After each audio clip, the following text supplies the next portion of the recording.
Being alone in my childhood home was always unsettling, but that night took it to a whole new level. My parents were away for the weekend, leaving me to fend for myself in our old, creaky house. I had watched the sun dip below the horizon with a growing sense of unease, and now darkness pressed against the windows like a sinister force. I tried to occupy myself with TV shows, but the flickering images only served to cast eerie shadows across the room. The floorboards seemed to moan beneath my feet, as if the house itself was exhaling a deep sigh of loneliness. I kept the lights on in every room, creating a feeble barrier against the encroaching darkness. Time crept forward, and midnight arrived with a haunting chime from the antique grandfather clock.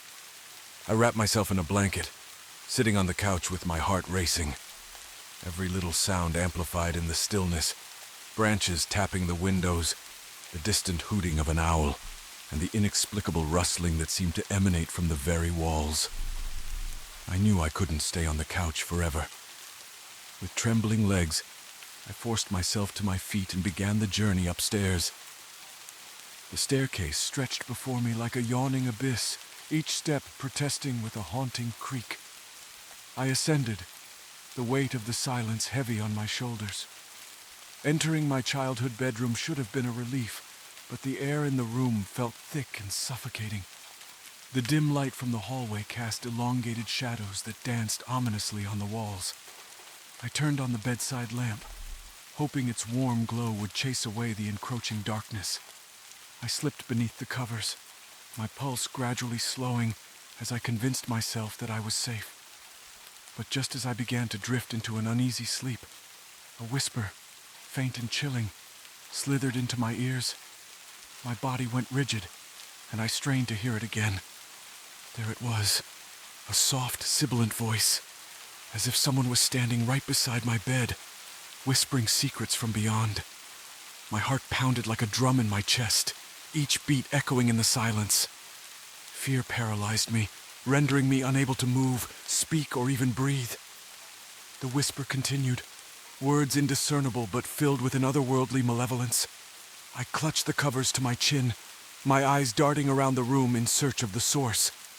In that moment, the room felt like a trap, and I was the prey. The walls seemed to close in, and the air grew colder, as if the very essence of fear had seeped into the room. The whisper persisted, an insidious presence that invaded every corner of my mind. With a surge of courage born out of desperation, I sprang from the bed and fled the room, the chilling whisper chasing me down the hallway. I stumbled down the stairs, my heart racing as if it might burst from my chest.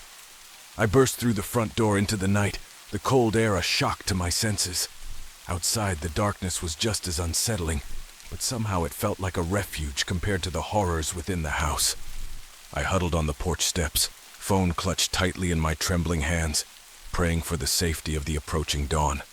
That night was a stark reminder that home, once a sanctuary, can become a prison of fear.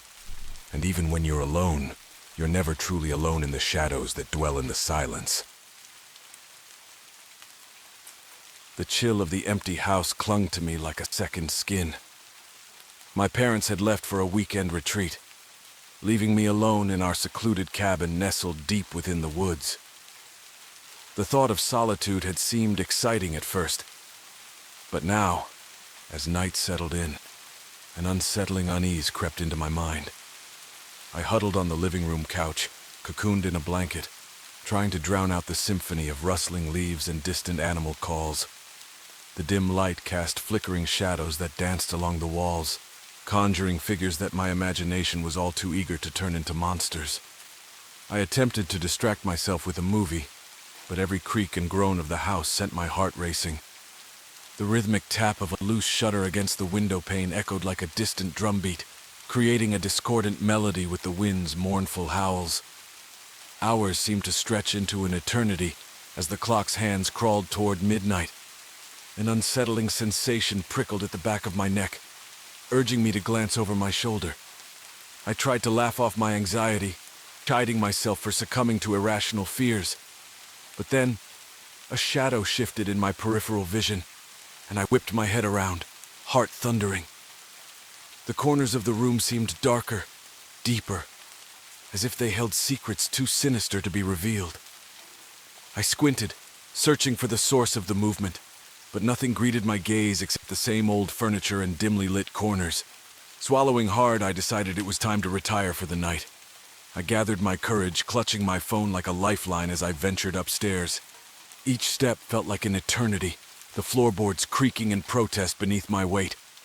The silence was almost deafening, punctuated only by the soft swish of my pajamas and the pounding of my own heart. My bedroom, once a sanctuary, now felt like a prison. I hesitated at the doorway, my fingers hovering over the light switch. The room remained cloaked in darkness, as if reluctant to surrender its secrets to the light.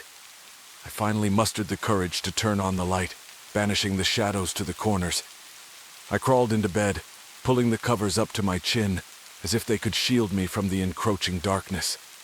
I lay there, staring at the ceiling, the silence heavy around me. And then, from the shadows of the closet, a soft whisper slithered into my ears. My heart froze in my chest, the blood turning to ice. "Who's there?" I stammered, my voice barely audible over the rush of adrenaline. No response, just an oppressive silence that hung in the air like a suffocating shroud. The whisper had been too indistinct to decipher, yet its presence was undeniable. I clutched my phone, my fingers trembling, contemplating calling my parents, or even the police. But a sudden realization struck me. What could I say? That I heard a whisper in the dark? They'd dismiss it as a product of my imagination. As I lay there, paralyzed by fear, another whisper slithered from the darkness, closer this time. It was a susurration of words too garbled to comprehend, yet its malevolent tone sent shivers down my spine. Tears welled up in my eyes as I clung to my phone, desperate for a lifeline out of this nightmare. The hours stretched on, each second an eternity as I waited for the first light of dawn. The whispers continued sporadically, an incessant reminder that I was not alone. Morning finally arrived, and the weak sunlight filtered through the curtains, dispelling the shadows. The house felt different, the malevolence retreating with the night. Exhausted and shaken, I ventured downstairs, the weight of the previous night's terror still clinging to me. My parents returned later that day, their cheerful greetings contrasting sharply with my frazzled state. I debated recounting the events of the night, but I knew how it would sound, the ramblings of a frightened mind. To this day, I've never been able to shake off the memory of those whispers in the darkness, a reminder that isolation can become a breeding ground for the most chilling of horrors.